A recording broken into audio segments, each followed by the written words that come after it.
পাকা তাল দিয়ে তো যে এত সুন্দর একটা মজার পিঠে বানানো যায়, তো বন্ধুরা আপনারা না দেখলে কিন্তু বিশ্বাসই করতে পারবেন না। এগুলো দেখতে যেমন সুন্দর হয়েছে, খেতেও তো বন্ধুরা অসাধারণ সুন্দর লাগবে। তো দেখুন বন্ধুরা, পিঠেটা ভিতর থেকেও কতটা সুন্দর হয়েছে। নমস্কার বন্ধুরা, রূপার রন্ধনশালায় আপনাদের সকলকে অনেক অনেক স্বাগত জানিয়ে চলে এসেছি প্রতিদিনের মতো আবার একটা নতুন রেসিপি নিয়ে। আর আজকের আমি নিয়েছি একটা পাকা তাল, আর এই শ্রাবণ মাসে আর এই পাকা তাল দিয়ে তো বন্ধুরা দুর্দান্ত একটা পিঠে বানাবো।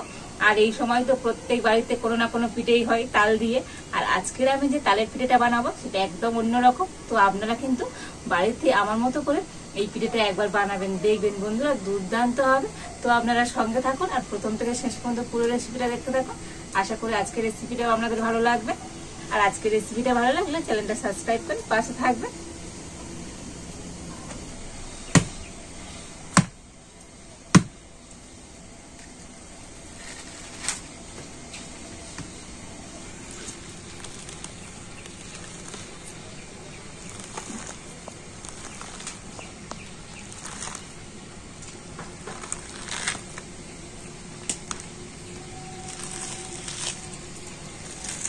তো তালের এই খোসাগুলো আমি ছাড়িয়ে এইভাবে ফেলে দিচ্ছি।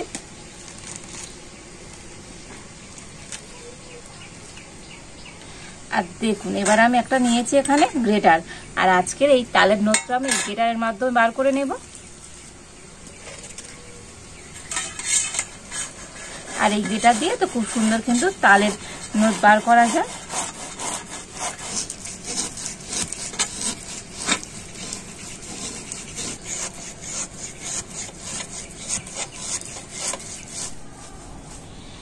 তো এই গ্রেটার দিয়ে তো সম্পূর্ণ তালের নোটটা কিন্তু আমি বার করে নিয়েছি। আর এই গ্রেটার দিয়ে তো তাল ছানলে একটা সুবিধা কি বলুন তো, তালের পাল্পটা কিন্তু আর ছেঁকে নিতে হয় না। এই ছিবড়েগুলো এই কিন্তু গ্রেটারের এপাশে এইরকম আটকে গিয়েছে। আর দেখলেন তো কত সহজে এই গ্রেটার দিয়ে তালের পাল্প কিন্তু বার করে নিলাম।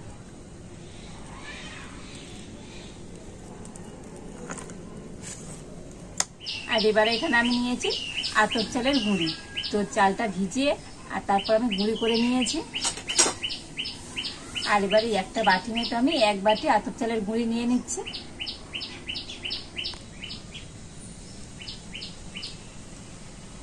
তো দেখুন এই এক বাটি গুঁড়ি আমি নিয়ে নিয়েছি।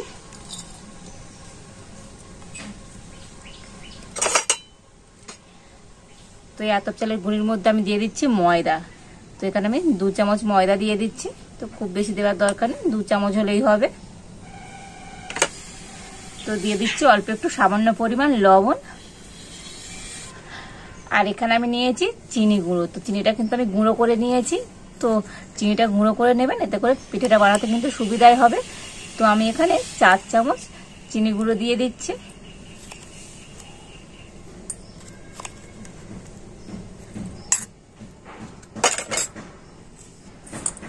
তো প্রথমে আমি হাত দিয়ে সবকিছু একবার ভালো করে মিশিয়ে নেব।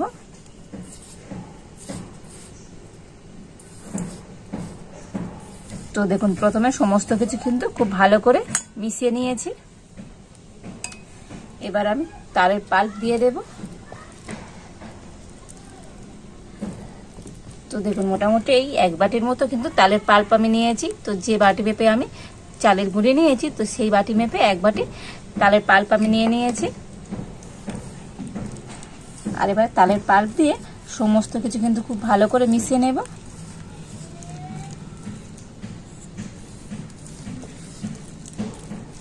তো দেখুন সমস্ত কিছু কিন্তু একটু মিশিয়ে নিয়েছি। তো বন্ধুরা পিঠে মানেই তো নারকেল, তো নারকেল না দিলেই নয়। তো এখানে আমি কিন্তু নারকেল কুড়ো একটু দিয়ে দেব। তো নারকেলটা তো আমি আগে থেকে কুড়িয়ে রেখেছিলাম, তো বেশি না, আমি 2 চামচের মতো এই নারকেল কুড়ো দিয়ে দিচ্ছি।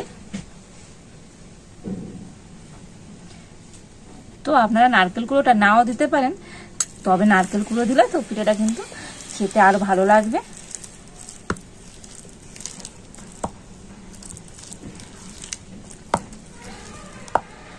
বন্ধুরা দেখুন ব্যাটারটা কিন্তু অনেকটা টাইট আছে। তো আমি একটুখানি জল দিয়ে এবারে ব্যাটারটা পাতলা করে গুলে নেব।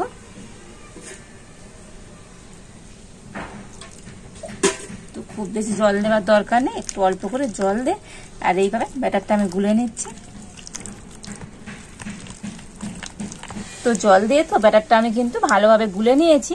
আর দেখুন ঘনত্বটা কিন্তু ঠিক এইরকমই হবে, একেবারে খুব পাতলা নয় আর খুব ঘনও নয়, ঠিক এইভাবে কিন্তু ব্যাটারটাকে তৈরি করে নিতে হবে। আর এখন আমি এই ব্যাটারটা ঢাকা দিয়ে রেখে দেব। আর এদিকে আমি হাত ধুয়ে আর উনুনটা জ্বেলে দিচ্ছি।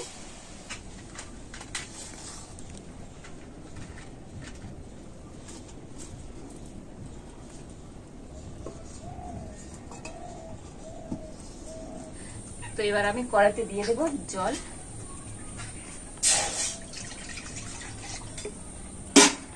আর জলের উপরে এরকম একটা খাবার রাখা স্ট্যান্ড আমি বসিয়ে দিচ্ছি।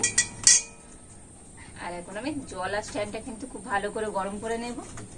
আর আজকে আমি পিঠে বানানোর জন্য এখানে এরকম স্টিলের বাটি নিয়ে নিয়েছি। তো প্রথমে এই বাটিগুলোর উপর একটুখানি সাদা তেল দিয়ে দেব। তো প্রত্যেকটা বাটিতে আমি অল্প অল্প করে সাদা তেল দিয়ে দিচ্ছি। আর সাদা তেলটা তো বাড়ির চারধারে কিন্তু খুব ভালো করে লাগিয়ে দেব। তো প্রত্যেকটা বাটিতে আমি সাদা তেলটা কিন্তু খুব ভালোভাবে লাগিয়ে দিয়েছি। আর এবার আমি এই ব্যাটাটা থেকে ঢাকাটা খুলে নিয়েছি। তো ব্যাটারটা কিন্তু আরো একবার আমি এইভাবে নেড়ে নিচ্ছি। আর এবার আমি প্রত্যেকটা বাটিতে করে এই ব্যাটারটা দিয়ে দেব। তবে পুরোপুরি দেব না, অর্ধেক অর্ধেক করে দিয়ে দেব।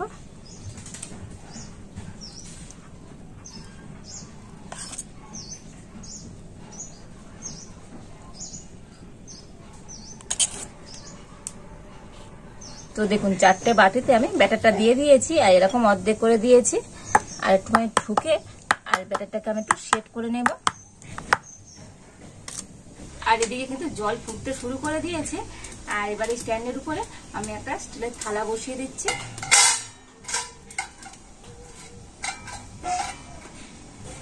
আর এবার আমি এই ব্যাটার শুধু বাটিগুলো দিয়ে দিচ্ছি।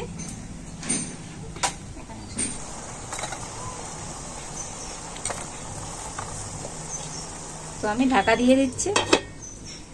আর এদিকে আমি আবারও একটা ব্যাটার রেডি করে নেব। তো এই বাটির মাপ করে এক বাটি আবারও আমি চালের গুঁড়ি নিয়ে নিচ্ছি।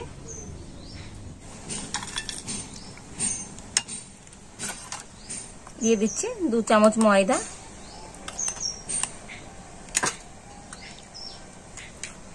দিয়ে দেবো অল্প একটু লবণ। আর দিয়ে দিচ্ছি নারকেল কুড়ো। তো এখানে আমি 2 চামচ নারকেল কুড়ো দিয়ে দিচ্ছি।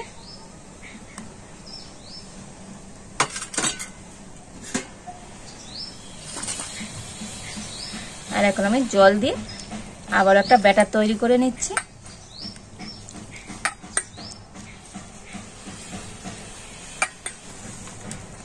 আর এবার এর মধ্যে দিয়ে দেব চিনি।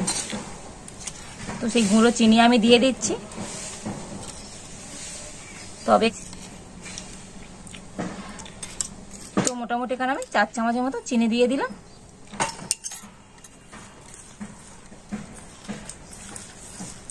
তো এই ব্যাটারটাও কিন্তু ভালো করে হাত দিয়ে এইভাবে মিশিয়ে নেব। তো দেখুন সমস্ত কিছু দিয়ে এই ব্যাটারটাও আমি কিন্তু ভালো করে গুলে নিয়েছি।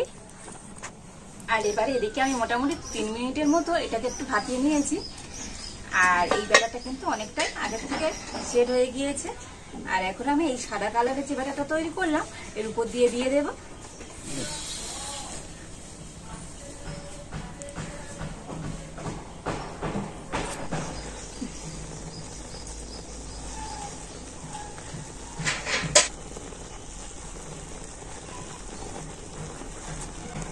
তো প্রত্যেকটা বাটিতে এইভাবে আমি সাদা ব্যাটারটা দিয়ে দিচ্ছি।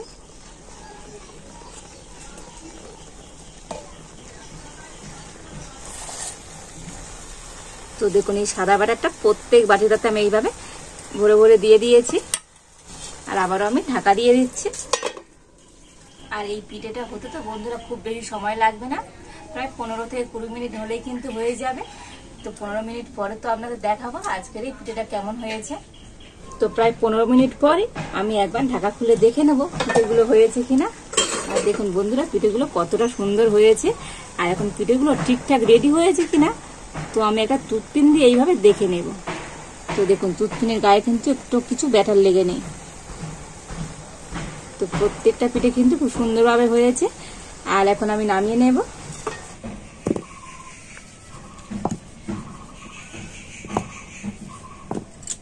তো পিঠেগুলো কিন্তু এখন গরম আছে, তো এখন বাটি থেকে উঠবে না, তো ঠান্ডা হোক তারপরে বাটি থেকে তুলে দেখাবো যে আজকে এই পিঠেগুলো কেমন হয়েছে। তো পিঠেগুলো তো আমি এরকম 10 মিনিট রেখে দিয়েছিলাম, আর এখন কিন্তু সমস্ত পিঠে ঠান্ডা হয়ে গিয়েছে। আর ঠান্ডা হয়ে দেখুন এই ধারগুলো কেমন ছাড়া ছাড়া হয়ে গিয়েছে। তো দেখেছেন তো কত সুন্দরভাবে ছেড়ে গিয়েছে। আর এরকম হাতে এরকম ওপর করে ঘা দিলেই কিন্তু পিঠেগুলো ছেড়ে আসবে। তো দেখুন বন্ধুরা কতটা সুন্দর দেখতে হয়েছে আজকের এই পিঠেটা, দেখুন তো অসম্ভব মজার দেখতে হয়েছে।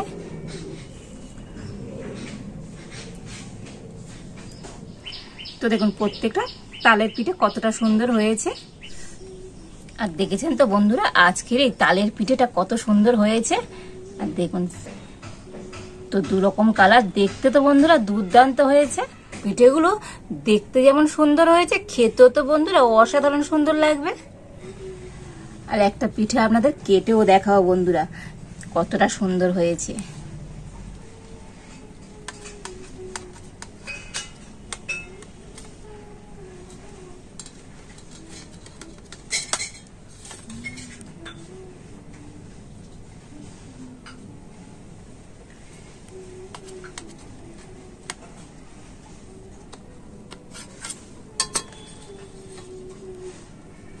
তো দেখুন বন্ধুরা পিঠেটা ভিতর থেকেও কতটা সুন্দর হয়েছে, দেখুন অসম্ভব কিন্তু সুন্দর হয়েছে আজকের এই তালের পিঠেটা।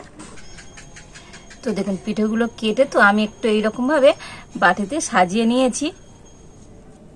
তার দেখুন দেখতে কত সুন্দর হয়েছে প্রত্যেকটা বাটি বন্ধুরা, কতটা দারুণ দেখতে হয়েছে। আর দেখলেন তো বন্ধুরা আজকের এই তালের পিঠেগুলো কতটা সুন্দর হয়েছে। তো দেখতে শুধু সুন্দর নয়, খেতেও তো বন্ধুরা অসাধারণ সুন্দর লাগবে। আর এই শ্রাবণ মাসে পাকা তালের সময় তো আপনারা বাড়িতে একবার হলেও এইভাবে পাকা তাল দিয়ে পিঠেটা বানাবেন, দেখবেন বন্ধুরা দুর্দান্ত হবে। আর বাড়িতে বানালে কেমন হয়েছে তো অবশ্যই কমেন্ট করে জানাবেন। আর আজকের এই পিঠের রেসিপি যদি আপনাদের ভালো লাগে তাহলে লাইক করে দেবেন, আর সবার সাথে প্রচুর প্রচুর করে শেয়ার করবেন। তো আজ এই পর্যন্ত, আপনারা ভালো থাকুন, সুস্থ থাকুন, দেখা হচ্ছে নতুন কোনো একটা রেসিপি নিয়ে।